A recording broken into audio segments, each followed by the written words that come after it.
தேவனுக்கே மகிமை உண்டாவதாக. நடையை காத்துக்கொள். பிரசங்கி 5ஆம் அதிகாரம் 1ஆம் வசனம். நீ தேவாலயத்துக்கு போகும்போது உன் நடையை காத்துக்கொள். நாம் ஆலயம் செல்லும்போது என்ன மனநிலையுடன் போகிறோம்?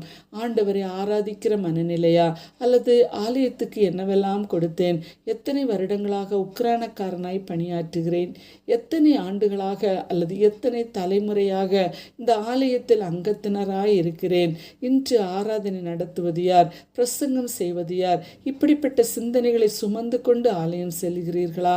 இப்படிப்பட்டவர்களை சாலமோன் ஞானி மூடன் என்று கூறுகிறார். எனவே மூடர் பலியிடுவது போல பலியிடுவதை பார்க்கிலும் செவி கொடுக்க சேர்வதே நலம். தாங்கள் செய்கிறது தீமை என்று அறியாதிருக்கிறார்கள். எனவே தேவ பிள்ளைகளாகிய நம்மை பார்த்து ஆண்டவர் கூறுகிறார், மூடனை போல பெருமையான சிந்தை நமக்குள் வந்துவிடாமல் நீ தேவாலயத்துக்கு போகும்போது உன் நடையை காத்துக்கொள் என்கிறார். தங்களை நீதிமான்கள் என்று காட்டிக்கொண்டு மற்றவர்களை குறைவாக மதிப்பிடுவோருக்கு ஆண்டவர் ஒரு உவமையை கூறுகிறார். 2 மனிதர்கள் ஜெபம் பண்ணும்படி தேவாலயத்துக்கு போகிறார்கள். ஒருவன் பரிசேயன், மற்றவன் ஆயக்காரன். பிரியரே, இந்த பரிசேயன் தான் செய்யும் காரியங்களை ஒவ்வொன்றாய் தேவாலயத்தில் நின்று அறிக்கை செய்கிறான்.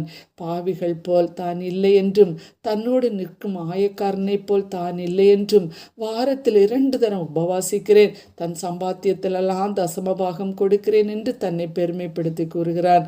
ஆனால் ஆயக்காரனோ தூரத்தில் நின்று தன் கண்களையும் வானத்துக்கு ஏறெடுக்க துணியாமல், பாவியாகி என்மேல் கிருபையாயிரும் என்கிறான். அன்றைய தினம் ஆயக்காரனை நீதிமானாகி வீடு திரும்பினான் என்று இயேசு கூறுகிறார். தேவனை ஆராதிக்கவும் ஜெபிக்கவும் விசுவாசிகளோடு ஐக்கியப்படவுமே நாம் ஆலயம் போகிறோம்.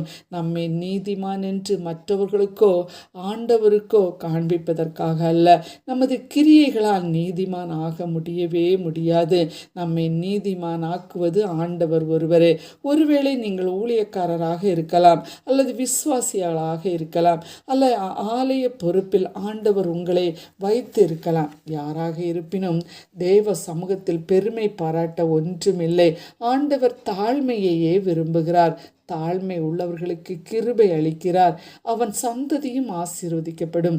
நீதி உள்ள நீதிபரராகிய நியாய தீர்ப்பு முதலில் ஆலயத்தில் துவங்கும் என்று வேதவசனம் கூறுகிறது. எனவே தேவாலயத்திற்கு போகும் பொழுது நாம் நம் நடையை பாதுகாத்துக்கொள்ள ஒப்பு கொடுப்போமா? ஆமேன்.